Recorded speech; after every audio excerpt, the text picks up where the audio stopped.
l'exemple des moteurs électriques. Passons de la théorie à la pratique. Pour cela, nous avons besoin du matériel suivant. Une planche en bois, des aimants, des écrous et des rondelles, une tige avec pas de vis, 2 fils conducteurs, une bobine de cuivre, 4 équerres, une pile de 9 volts. Une rondelle de bois sur laquelle on a fixé 2 demi-cylindres et qui formera le collecteur.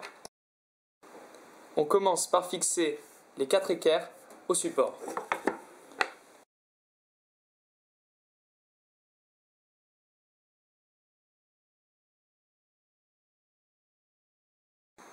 On fixe ces 2 palettes de mécano qui nous serviront de support pour la bobine.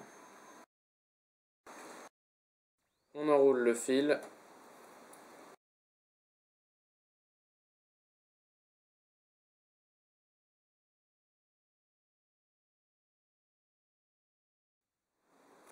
On a fait une soudure au bout de la tige pour éviter que celle-ci ne sorte lorsque le moteur va se mettre à tourner.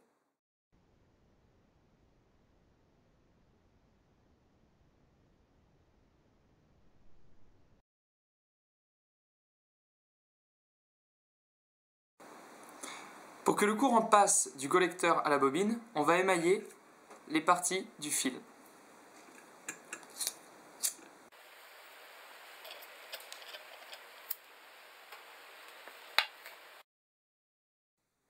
On accroche les extrémités du fil de cuivre au collecteur.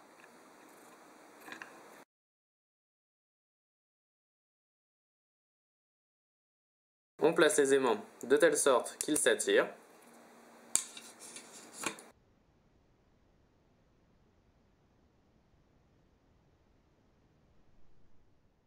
Are you ready?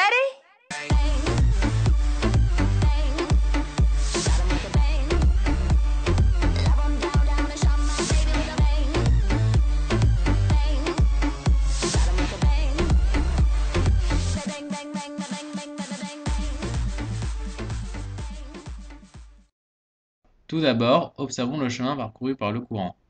Le courant traverse le circuit de la borne positive à la borne négative. Arrivé au collecteur, le balai est relié au pôle positif de la pile et l'autre au pôle négatif. Le rotor amorce donc sa rotation dans le sens des aiguilles d'une montre et entraîné par son élan, il va le dépasser sa position d'équilibre. À partir de ce moment, le courant dans la bobine aura été inversé grâce au collecteur.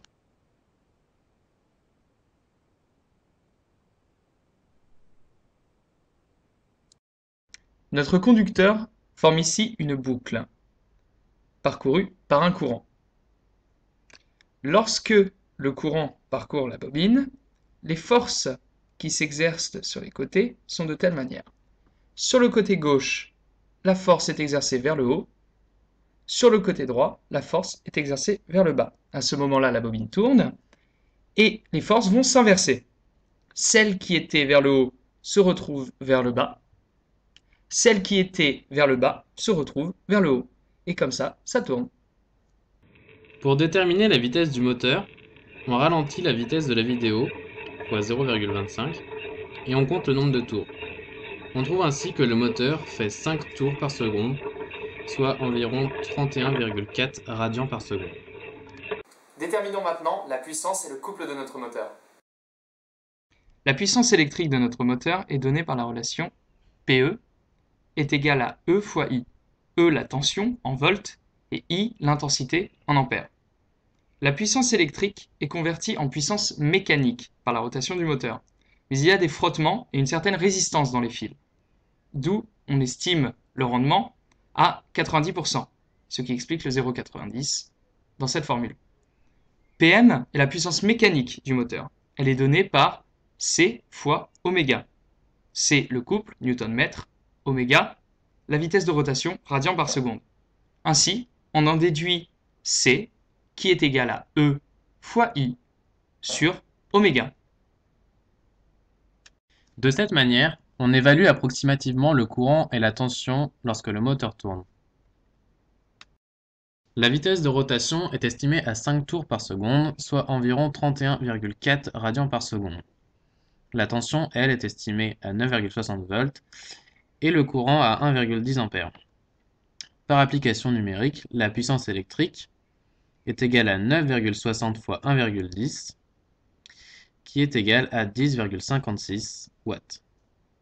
La puissance mécanique est donc égale à 10,56 sur 0,9 qui est égal à 11,7 watts. On en déduit ainsi le couple qui est égal à Pm sur la vitesse de rotation qui est égal à 0,37 Nm.